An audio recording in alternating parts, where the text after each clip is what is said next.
Hello, everyone, and welcome to another episode of At War, a podcast by the Conflict Law Center. Today we have with us Zainab Najeeb. Zainab is currently doing her PhD in anthropology from Rutgers University. She has done a master's in gender and development from the London School of Economics, and she also teaches a history of feminist movements in Pakistan at LUMS. Thank you so much for joining us today. Thank you so much. I'm very excited for this conversation. So today we're going to be talking about displacement in FATA. And I know that that is the topic that you're currently doing for your PhD from a gendered perspective. Mm-hmm. And I kind of wanted to start from your PhD research, but if you could just locate your research in the FATA region, kind of like explaining to us the history of the FATA region, and going back in time a little, and then we can move on from there. Yeah, no, of course. So as we all know, FATA has currently been merged with the province of KP recently in 2018. And my research is basically inspired by growing women's movements and growing women's political participation and presence in public spaces, especially after the displacement that was caused by Operation Zarb-e-Az. And that operation was obviously in response to eradicating all militant factions that have been harboring in erstwhile FATA and have been sort of associated with the region as well, quite unanimously and internationally as well. So what I'm trying to see is that how social disruptions, events of social disruptions like forced migration and displacement that is usually caused by your own state and government, how can they actually lead to disrupting the social order and especially the gender order in presumably very conservative societies.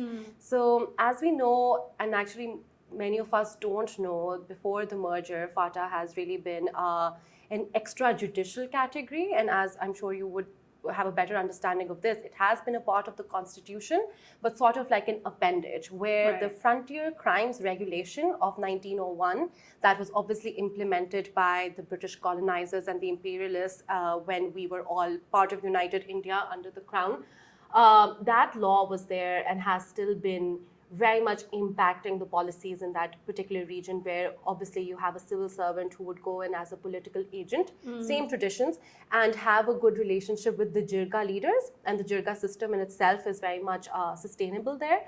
So kind of actually seeing the colonial history of marginalizing and creating this buffer to the buffer zone that FATA and NWFP, obviously now named as KP, was used by the British Empire to ward off any interventions from USSR or United Russia at that point of time as well.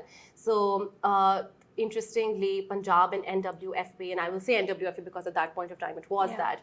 So they were seen as one province, and actually in 1899, Lord Curzon decided that he wants to split the two provinces because of this idea that the Pashtun race is barbaric, are warmongers, are already divided into natural tribes. So it would be best for them to be marginalized to this peripheral area, acting as a buffer to the buffer zone to ensure the security and the safety of the British Empire from any external invasions.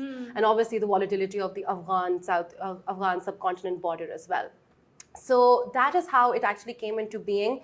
And interestingly, even before the 1901 FCR, before that we had the Criminal Tribes Act in 1871, which the British actually sort of implemented to criminalize most nomadic tribes and criminalize the transgender community as well.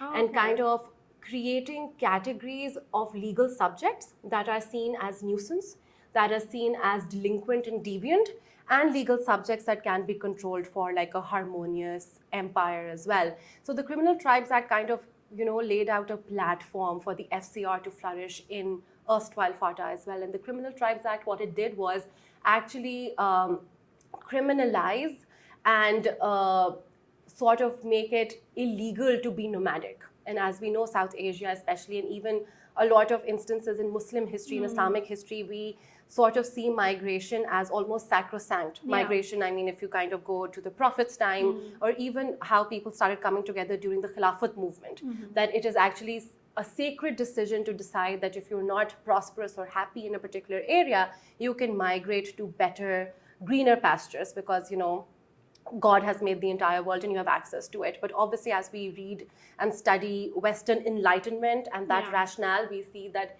being nomadic and migrating constantly is actually not a neutral thing or a good thing. It's actually a bad thing. It's a sign of weakness.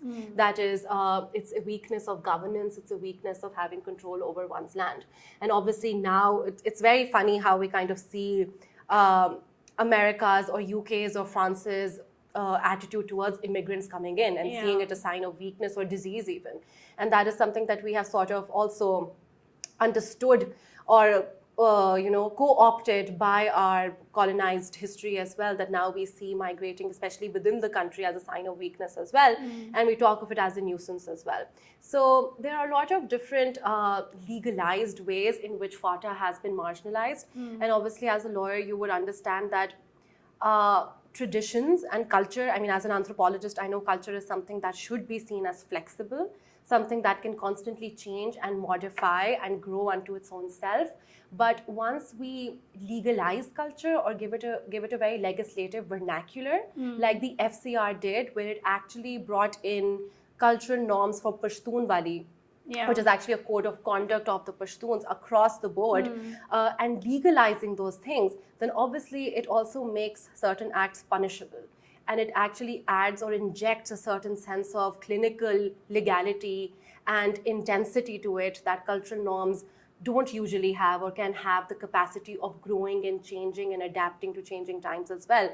Because now they're part of a legal document that is running an entire region, now those things are seen akin to Islamic law, akin to Pashtun law, which is not the case because they're actually been perpetuated to control the tribal area as part of a British colony at that point of time. And unfortunately, even when Pakistan was made independent, we sort of retained FCR. We did make some modifications, especially in 2011, 2008, 2006. There have always been committee constantly working on them, but nothing concrete happened till 2018 when the merger finally, surprisingly, slightly hurriedly passed as well. Yeah, there are so many interesting things to unpack there, and I think this is why anthropology is probably such an interesting subject whenever you start to look into it. For me, it's very interesting when I've done some work on FATA. I've done it from an international perspective, so I'm not very familiar with the domestic law. But when I did look into the FCR, I was like, how is this able to continue until 2018 that we had a 1901 law which kind of legitimized, notions of collective punishment, this jirga system, and exactly like you said, this code of culture, which, I mean, culture is never that homogenous that you can, have it in a law and have it apply to everyone, and especially when we're going to look at this in a gendered perspective, it becomes so much more fraught. And also that the issue of FATA has always been in the kind of bullet point agenda list of Pakistan throughout. And it took us until 2018 until we could get this merger. And now it's again in the news because the TTP is saying this is their, this is the thing that they want, the demerging of FATA with KP. That is the point that they're not willing to negotiate on when we come to a ceasefire. And it causes so much consternation that the state, which has the monopoly on law, on order, on maintaining, peace, and on violence, can also not be held to apply into this territory. And I kind of now want to go into the gendered perspective of it, because what I found really interesting is that I think maybe we both agree on this a little bit. The cultural relativism should be there. And I found it when I was Googling women in FATA, when I was reading papers on women in FATA, it was like voiceless, marginalized. And I know that your research kind of wants to go beyond that, where you're like, no, actually, let's not, invisibilize these women unnecessarily. They have their own views, they have their own opinions. And who does that serve to, act like they don't? Could you talk to us a little bit about that? No, of course. I think the biggest anecdote or the best example that I usually like to give is Laura Bush, the then First Lady, coming in on radio and saying that America is going into Afghanistan to save Afghan women. And that kind of narrative, obviously, to bring some theory, and Gayatri Spivak also saying, white men coming in to save brown women from brown men. And this idea that you have to rely on the free world, the West per se, the global North, to bring in and also kind of rescue us. There's actually an amazing article, which is also slightly relevant. I've forgotten the name, but it's actually, no, I remember it. It's called No Angry Women at the UN, where once 2 Iraqi activists, women, were invited to United Nations head office in New York to give a speech and to thank all of the seniors for their efforts in Iraq. And they were given a script as well that, oh, just read it out. But those women obviously dissented and said that we actually want to question America's rule and America's role in the war on Iraq and this entire propaganda that was set. And obviously it created a lot of animosity and awkwardness with the senior officials as well. And I just think that is such a brilliant piece of writing because it brings in different perspectives of not just global leaders, but also people who live through these incidents as well, and these wars and these acts of displacement as well. It's also who are you celebrating and who aren't you? And I think that that's a question I always raise with regards to Malala. It's like, why do we know who Malala is, who was saved by the white man from these horrible brown men? I don't personally know a single name of a drone strike victim, and there's been a whole push to publicize their names, but at the same time, you don't have that. That narrative is not sticking. And even when we look at it in the context of Syria, why are these Kurdish Peshmerga forces, in the news? Why are they shown as being like these very glamorous fighters for freedom? And it's like, you probably have those in a lot of other armed groups, but you don't want to see them because they don't fit into what the women empowerment model that you want to push. I mean, obviously, I think Gal Gadot is a very good example of that as well. The glamorous soldier who looks beautiful and then is also very nationalistic as well. And kills Palestinian civilians. And celebrates it and says that it's a national duty to do so. So I think those points are very important, but that is why we have to understand that we have moved beyond white feminism. We have moved beyond one Western standardization of feminism that we can just copy paste on all spectrums and all spheres as well. That is actually quite lazy to me, especially. So, and I feel like also that is why I actually started teaching my course, which you mentioned as well, A Brief History of Feminist Movements in Pakistan, because we feel like we don't have a history of feminist activism or movements or actually on-ground work, but we do. Because we're constantly looking at the West for how exactly did we start matching up to them. And also this whole, it's so easy to disqualify or delegitimize any feminist rhetoric or political debate in Pakistan by calling it Western or foreign or any sort of conspiracy of sorts. So similarly here as well, we see that it's interesting because even though I've mentioned white feminism, we also have multiple feminisms within Pakistan as well. So urban feminism is going to be very different from rural feminism. And this idea of agency, having agency and being independent in erstwhile FATA is obviously going to look very different from what you and I experience in Lahore. So you cannot bring them together and you cannot standardize them into one module. That would be quite unfair. So especially with this as well, so coming back to displacement and migration, there is also this anthropological concept called afterlives. So, when an incident of war happens or displacement happens or a military operation happens, we sort of focus on that only. And Veena Das has actually worked on that as well, especially after the direct attacking of Sikh community in India in '84. So this kind of idea is that it is actually mostly women who are living the afterlives of war and of any sort of mayhem that has happened, because they are the ones who are left behind the most. Especially in this case when Operation Zarb-e was launched, and many men already firstly were working in Gulf countries or other countries, and they were supporting their families through remittances, and this is like prosperous households. And then you have many men who actually crossed the border and went to Afghanistan. And then obviously there are many men who were killed because they occupy public spaces more. So it's mostly, a generic household after displacement turned into elderly, women and children. And obviously it's the woman who has to take care of the elderly and the children as well.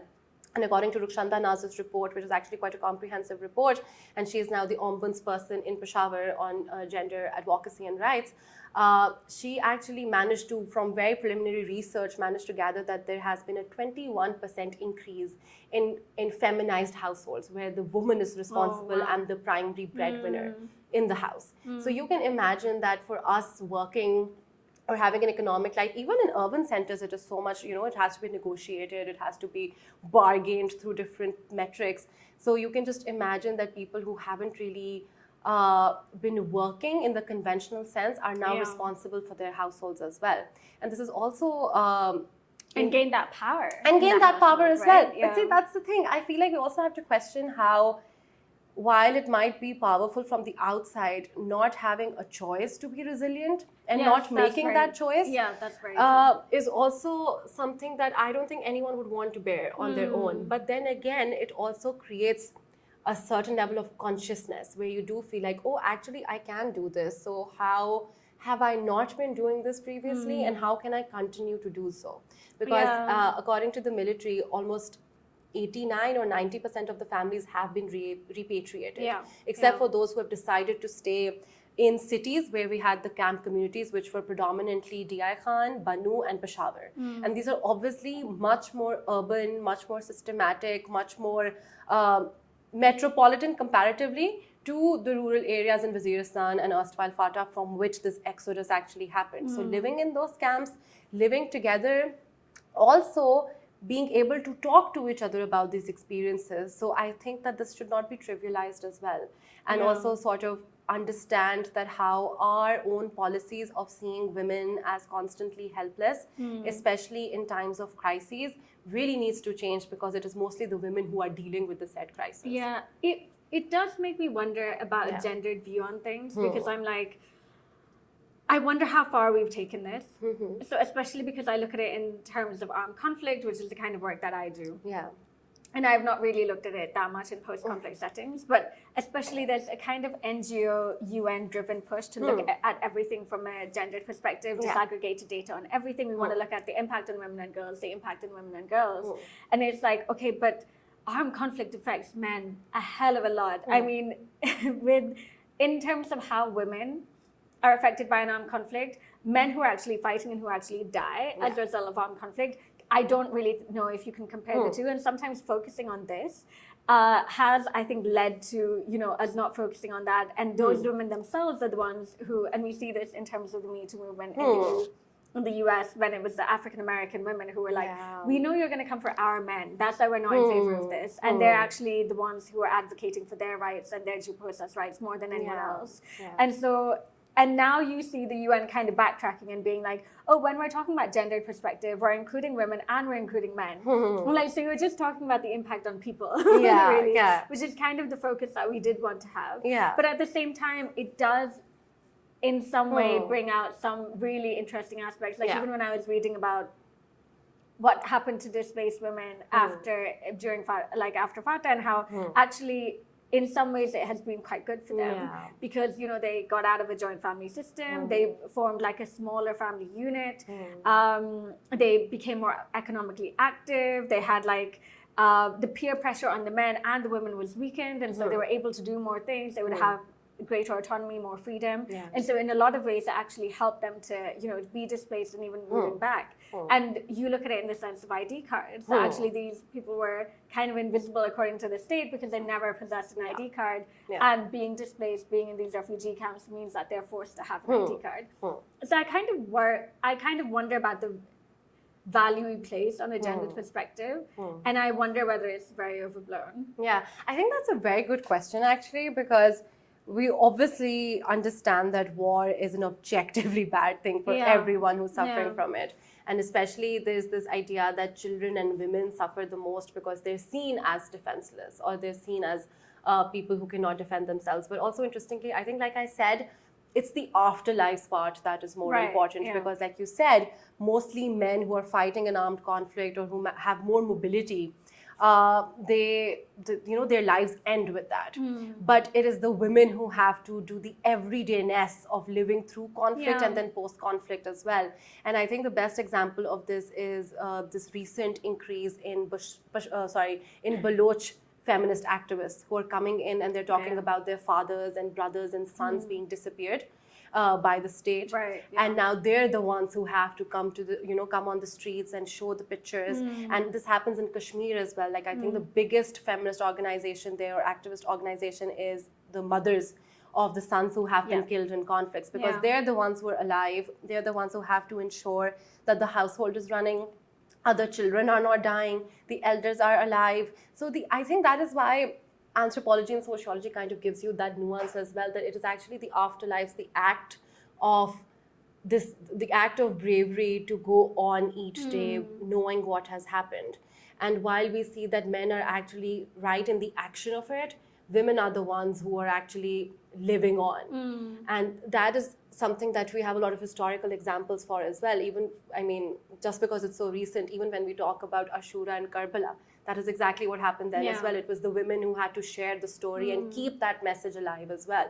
So even with this, and like you pointed out as well, the fact that women did not have ID cards in FATA because this is pre-2018, pre-merger, and that is also why there is a lot of attack coming from militant factions to de-merge, because now once you have this constitutional backing for an entire area, you will have more political representation in the parliament, like we saw as well, an increase in seats, an increase in female candidates, and an increase in female voters coming in as well. Even how little it is, even if it's like below 9%, which is the minimum requirement, 9% to have like a female vote for any voter to be eligible, for any political representative who has won the election to be eligible. So that is still there.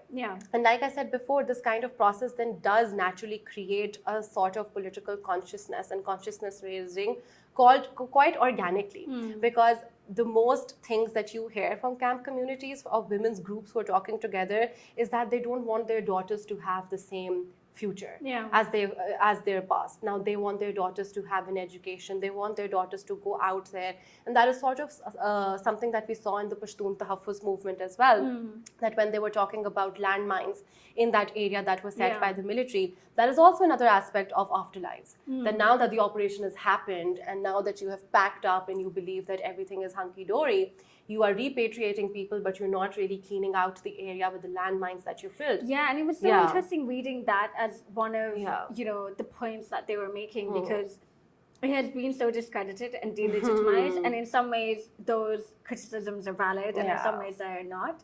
But it was interesting to read that they were like, please demine the area. You have left their mines left there, and it needs to be demined. And it's like, that is, for me, that's a very simple request that should be acceded to, especially when you see the effects that mines can have on individuals and on children. But it's really interesting how the narrativization of these women takes place, and how the narrativization of people in FATA, and especially, I remember reading articles after the elections had happened where women in FATA were being spoken to, and they were saying that actually we were taken in buses, like by the truckload, to these election voting booths, and we were told, go and stamp on this for this person, and we were told who to vote for. And I'm like, that's fine for now, because maybe by the next time or the next time or the next time, 10 generations down, we won't have that kind of stuff happening anymore. It's really interesting because I feel like I feel very bogged down in the UK and the US feminist movements in a way. And so when I hear about the whole, they've been moved out of a joint family structure, and they don't have their mothers-in-law and their brothers-in-law controlling their movements, what ends up happening is that they live a much happier life. And what we have seen in the West is like a complete atomization and the individualization of people and family units. And that nuclear family unit, people are now questioning, being like, oh, but this wasn't really, we threw the baby out with the bathwater. It's not actually the ideal way of raising a family or living together. And I'm like, we're right there right now here. And we've seen it come to this point, and we're worried about it. But then I wonder, they know what's best for them as well. Like, there is that concept of agency. If this is what they want, or maybe they'll go off in their own path, on their own way. And that even sounds very paternalistic when I put it like that. But it's just interesting to see the debate from totally the other side, which is something that we have in the feminist movement, and then also seeing it play out right at the beginning. No, that's actually fair, because like I was criticizing white feminism in the beginning as well. That is something that now we have been made aware of, and especially for urban feminists in the global South, this has been like sort of an awakening as well, because we always have felt like that, given our education or given our exposure to the West, or also because we've been brought up on Western media as well, we believe that these are neutral goods that need to be adopted and taken in. But like I was giving the example of Baloch feminists and now Pashtun feminists as well, And again, like what you said before as well, like especially right in the beginning when you had people like Audre Lorde and Bell Hooks coming in the African American feminist space, that was the whole point, that we cannot let go of our men because we as a community has been subjugated. And similarly, when the Pakistan movement was happening in the 40s, there was this expectation from the women's caucus or the women's organizations to actually work with the women from the Congress because they wanted like a better India for all women. And this was actually seen as divisive to be a part of the Pakistan Muslim League because, you know, it was like your solidarity first is with your gender or with your ethnic or religious community. And that is a choice that many women had to make at that point of time, that, oh, because we as an entire class or category of people are being subjugated, our first allegiance is towards the Pakistan movement. And that's how that division came into being as well. And that is how you had two representatives, one Hindu woman and one Muslim woman at the Round Table Conference as well, because one woman could not have represented all of India's women as well. So this is a fight, or this is a conflict, or, you know, a matter of division that has always been there historically speaking. And even now, I feel like that is why an ethnographic research is very important, so that the women's voices can be made like center. And I think this is sort of a lens that we can also borrow from Saba Mahmood, who is a Pakistani anthropologist, and she worked at during the Egyptian Islamic revivalist movement, especially the mosque movement. And her entire idea was that agency should not be seen as resistance to any sort of hierarchy, to any sort of structure of power or hegemony of power, but actually should be seen as agency equal to capacity for action. And that is also something, like you mentioned before, the UN with Amartya Sen's entire new economics and whatnot, human happiness index is coming in as well. That is agency, your right to resist and dissent constantly and fight and be exhausted by those fights? Or is it actually your capacity to take action and better your life and enjoy a culture that is malleable and adaptable and changeable as well? And that is the biggest problem with erstwhile FATA, that because there has been such a long, more than 100 years of colonial legacy by this one document that has controlled and legitimized misogynistic practices, patriarchal practices, that it's going to take a lot of time to undo all of those things as well. It's going to take a lot of time to realize what is good for that particular area and not. But as, you know, again, going back to the first point, we cannot standardize feminism, because now we have reached a point where a multiplicity of ideas is very, very necessary and needs to be tolerated and even celebrated. And it's really interesting when I'm in these conversations in Lahore, because I'm like, the way Punjabi women view feminism, I find it to be quite imported Western concepts of feminism. And whenever I see how it plays out in a KP context, I often joke that if my pupus were on a jirga, the sentences for women would be far harsher. They're your like archetypical, like conservative KP woman. But also what I and this is purely anecdotal, like, you know, just what I perceive from conversations here is that Punjabi women actually have a lot more freedom and autonomy than women in other provinces in Pakistan, is what I've seen. And yet at the same time, they're the ones who villainize men the most, which I find very interesting, because in KP, I don't see that same vilification. And actually, they see men equally to them as victims of the patriarchy.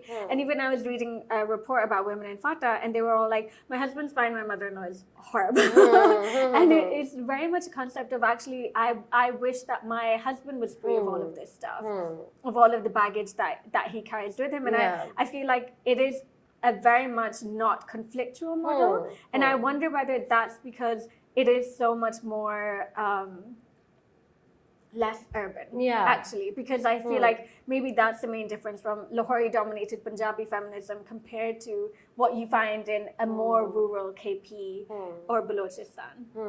No, that's actually sort of a fair analysis as well, because I think, again, we should not think of feminism in binary terms as well. See, it's almost like You must have read this piece by Wendy Brown, Suffering from the Paradoxes of Rights. I've read her neoliberal. Exactly. I actually really like Wendy Brown. So I think she's amazing. Yeah, exactly. So this whole idea of paradoxes of rights, even stating, for example, that women are seen as a weaker class, kind of discursively produces women to be weaker as well. Right. So similarly in this as well, if we constantly keep on saying that feminism is only for women and that it's only all women are homogenous and they are like completely Pichari, is also kind of saying that, you know, Talpare Mohanty's idea of the third world woman who is homogenous. And as we know, I think we're the biggest examples of that fact that the third world woman is so far from being homogenous because women like us who live in urban centers and speak like this and have this exposure, and women in rural spaces, we have so much diversity. And I really like that you said that, because I feel like people don't acknowledge that enough here.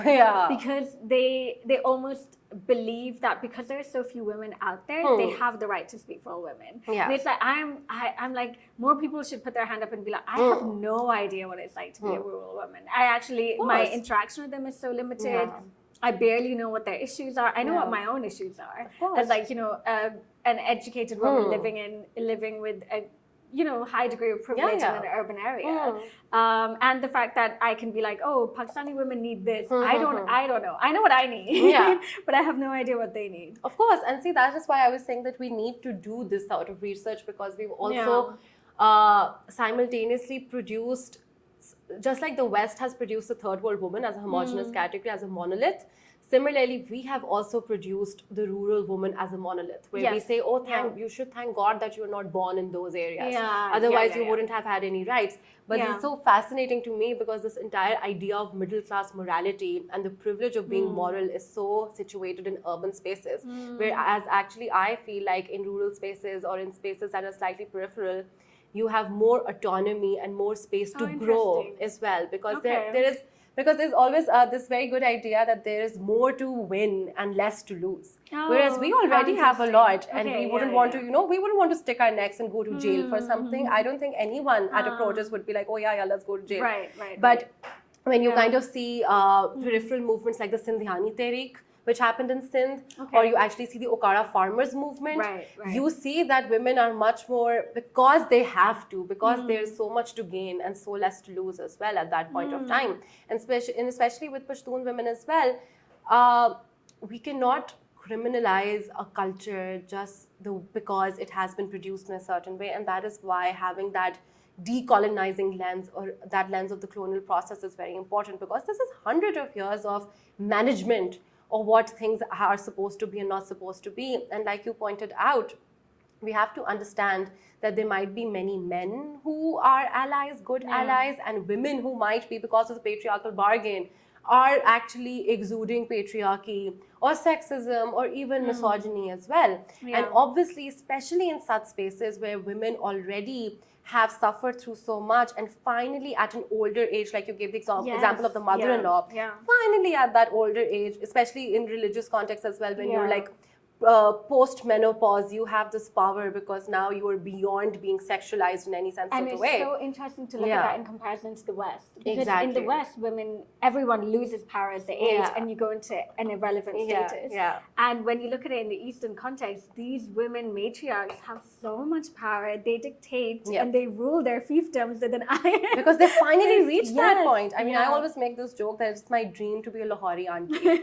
Because I think the kind of power and autonomy, unquestionably so, a woman enjoys after 50 in our spaces is just completely, you know. And it's unparalleled. It's unparalleled. In the West, you don't have that, you know, like, I mean, men become irrelevant, but so do women, and probably far earlier than men. Exactly. And I find it really interesting. And I don't know if you've read Afia Zia, you probably have. Of course. And her takedown of Sabah Mahmood. But I really liked what Sabah Mahmood was saying about, you know, stop looking at these people as poor brown women. Exactly. Like, I've had enough of that. And also that, and I like that you actually started with it from an Islamic perspective, because I'm like, I actually think that the biggest thing that comes between urban and rural women is the role that Islam plays or the role that culture plays.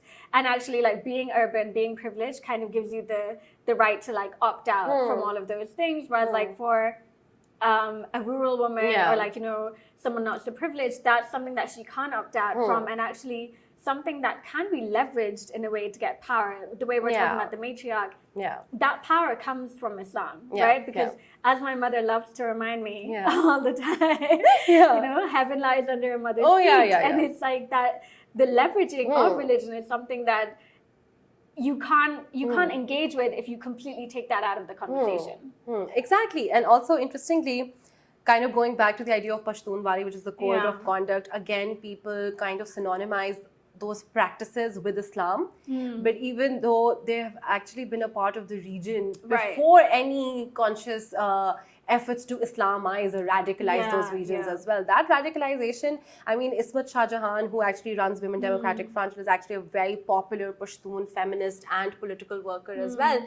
She always says that it is actually the Arabization of northwestern Pakistan that has led to religious extremism. Because these principles of hospitality, of actually honor, all of these different, aspects that Pashtunwali holds, it's a very cultural code of conduct that ties different tribes together. I think we make the mistake of synonymizing those cultural practices with religion, and then also kind of seeing it through the lens of radicalized religion in itself, which obviously is something that doesn't serve a good purpose to anyone. And then secondly, like you said, of course, because when you have actually, even in urban centers, especially, you might remember early 2000s when we had the whole Dars revival movement. And especially, this is actually post-Musharraf and post 9/11, because obviously now that Islamic identity has become a whole different political group as well, a persecuted political group quite internationally. So there was this entire Dars revival movement happening, especially in feminist or like women's circles in urban centers like Lahore, Karachi, where women would come together in the name of doing a Dars, listening to a lady who is senior, and kind of coming together and talking about things. And interestingly, Sindhyani Tehreek also did that in the name of saying that, oh, we're all gathering for Dars, they would actually read Marxian literature and socialist literature. Exactly, because, obviously if you tell someone that you're going for Dars, no one's going to stop you. No patriarch is going to be like, no, you're not going. They're going to be like, beta zarur jao. So this way of navigating and also making space is something that Sabah Mahmood was trying to do as well. And that's why I really enjoy her work, because whatever she said then, which is obviously not that far ago, but at least 2 decades or 1 decade ago, is now being seen as an actual attack on white feminism that is being quite celebrated by not just South Asian feminists, but like, Latin American feminists, feminists from the global South, be it East Asian, any and all, and even African American women as well. So I think that's why we really need to create this idea that there can be a multiplicity of feminisms as well. And obviously if someone seeks respite or comfort in religion, that's a different thing, because at the end of the day, I actually feel like it's a I don't want to sound very pessimistic, but it's very difficult to separate any sort of politics from religion in a country like Pakistan. So that kind of instrumentalization of a religious narrative, yes, it has its cons. Yes, obviously it's not sustainable at all. But if it is leading women to create some sort of space or public representation for themselves, then I don't really blame them for doing that. And also for understanding areas like erstwhile FATA as well. Unfortunately, the problems are so, or might be seen as rudimentary to us, like about working, getting an education, going to school, because like you pointed out before, like the Taliban's new strategy or old strategy, actually, every season strategy is to abolish women's education, girls' education. That is the first thing that is done. And that really makes you question, and obviously you should question that as well, that what do the women think there? Do they think this is a good thing, or do they actually feel like their dreams are being squashed as well? So this kind of a disruption that has been caused by forced displacement has really led to this kind of awakening, where women have actually seen cities like Peshawar and be like, oh, this is what really happens in Pakistan. Like, you actually can, go about and go to the market and do your business and things of that sort. And also the kind of biases that women themselves in their own groups have had to face, because obviously many women from erstwhile FATA wear that Afghan blue burqa, which has the little net hair, and that is something that is not common in more urban spaces in Pakistan or cities in Pakistan. So there were accounts of where these women were made fun of for wearing that. So then again, there are a lot of battlefields to fight, but again, kind of creating a monolith is something that is problematic, and also seeing that our feminism should reflect their demands and needs is also something that is not sustainable, so to say. And that's why you actually have to be on ground and do that. And the biggest problem for my research is being on ground, because it is constantly like people who actually work in those regions as well, they would always discourage you to go to those areas and be like, oh, maybe it's not safe, no one will talk to you, even if they do. It's just like constant barriers as well, especially with the displacement as well. It was, as we all know, mostly the military that runs the community camps as well, that runs the transference of aid coming in as well. And also something that I wanted to talk about was this idea that IDPs in itself, internally displaced persons, are a lesser category than refugee, because a refugee crosses the border and then is, at the behest of the new state, whereas an IDP is displaced within their own country, so therefore no other international intervention can be made because of international laws. But then Pakistani government actually tried to label them as TDPs, temporarily displaced persons, which actually then further lessens further lessens their sort of international security rhetoric as well, where organizations like UNHCR or other organizations dedicated to this cannot do anything because it's a temporary problem, right? So, semantics really matter. And in this politics of acronyms, we sort of lose the human face of war and conflict as well. Yeah, and even with the refugees, we've seen that the same kind of policy that they've adopted towards IDPs has been adopted there, which is voluntary repatriation. And we have no idea how voluntary that repatriation really is. Of course. I think, was it Sabah Mahmood who talked about burqas and talked about how they actually offered mobility within the confines of burqa? And it kind of made me totally look at burqas in a completely different way, because it's like, actually these women who were, confined to their homes now finally had a way of like taking that burqa with them and moving out and about, and they could go wherever they wanted. And how revolutionary that was for them. And I was just like, okay, that's a really impressive way of looking at it.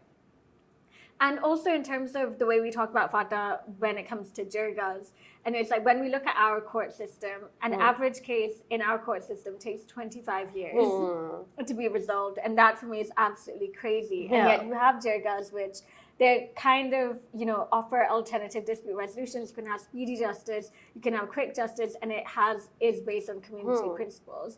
And kind of trying to improve that rather than looking at the deficiencies within that and being like, okay, how do we get rid of this? How can we ensure the participation of women? How can we ensure that there aren't harsh and unfair punishment?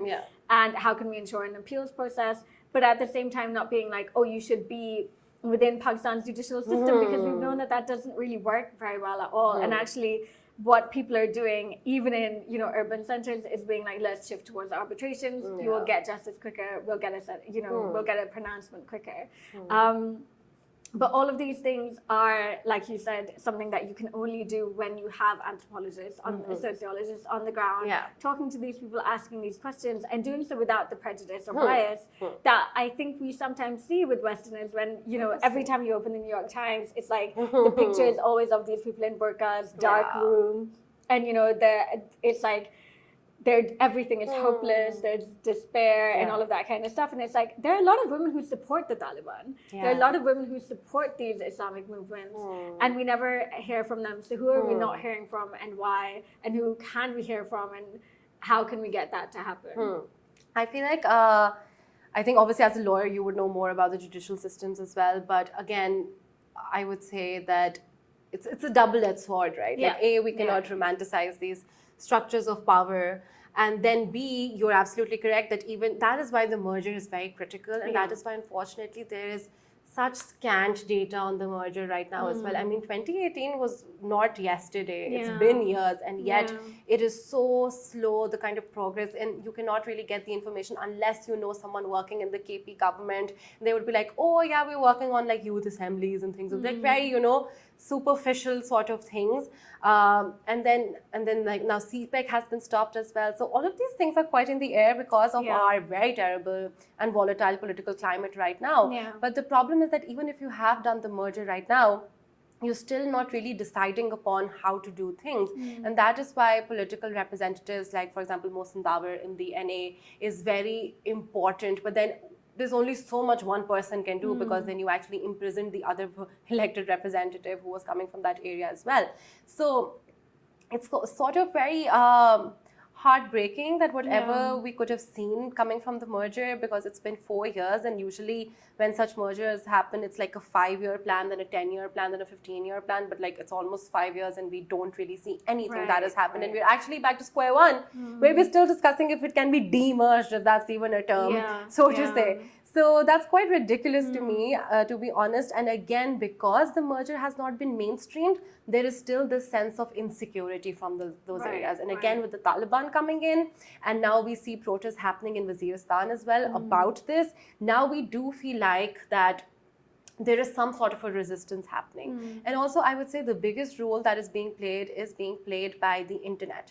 Like one of the biggest tools that the PTM initially used when they were very active, now they're not, was the internet, making videos, actually, going to international representations in Germany, international chapters in the UK and Germany, and kind of, making videos and being prominent there. But that's the thing, even in that kind of mobilization, women lose out, because most women, I mean, the digital divide is very real in Pakistan. Most women do not have 4G internet or phones with internet in them. But then again, I think the problem is that what we're not hearing from is actually all the women in FATA. Because right now we only have like UN funded or other funded reports, which, like I said before, are very clinical. And even then we have found so much from those reports. But then again, we do not have a human narrative coming in from those places. Like you mentioned Malala. Malala is also there because she escaped. So that's like the biggest feat that we attribute to Malala, that she managed to run away and that she managed to like secure her life abroad. And similarly, even in urban centers, if you watch or if you look into education reports by Nadia Naviwala, there is this idea that the elite interest in education is not there because everyone dreams to go abroad and everyone dreams to like move away and never come back. So that is why there is disinterest in elite structures where you can actually influence education, influence these structures. So what we have is actually an elite disinterest in stories coming from FATA, because we already have labeled women as conservative, women as need to be saved and rescued, and women actually seen as women who are beyond safety and rescue as well, because we feel like that this is another concept by another sociologist, Uma Narayan, which and she calls it death by culture. And obviously when you try to hear about sexual violence in the West, you think of it as an exceptional one-off event. But when you hear of sexual violence in South Asia, you say, oh, this is because of their culture. This is part of their culture. Misogyny is part of their culture. Similarly, we have treated Pashtunwali, we have treated these code of conducts because they have been legalized in a very colonized way, in a very specific, biased, prejudiced way. We feel like this is another incident of death by culture where women are all passive, all homogenous, have no agency, where they can choose between certain groups and sects, and therefore they're actually beyond rescue, or not even rescue, beyond presenting a narrative. Like, who are we to rescue them? I think and that's another whole problem to begin with. It was really interesting because I was reading about this in Canada, because they tried to impose a law about honor killings. And so the idea was that, if a man kills his wife out of honor, we should have this sentence, and it should be categorized as such. And everyone kind of sat there and they were like, okay, so this is kind of what you're saying that brown Canadians do, is honor killings. Whereas like a man coming home finding out, a white Canadian man coming home finding out his wife is having an affair and then he kills her, that is just murder. What is the difference between murder and an honor killing? And it is all entirely cultural. And even trying to get that out of our lexicon, because I'm like, it is not, your motives never determine the category of the offense, right? Like why you're killing someone doesn't really matter. So why does it matter when it's honor killings? Why is that way worse? And who does that affect the most? It's not affecting everyone in the same way. But this has been such an interesting discussion. Thank you so much for coming on our podcast. No, thank you. I really enjoyed it, and I really hope people learn more about these issues. So thank you so much. It was really nice talking about it from a very feminist perspective. Great. Thank you so much for tuning in, and we hope you tune in for future episodes as well.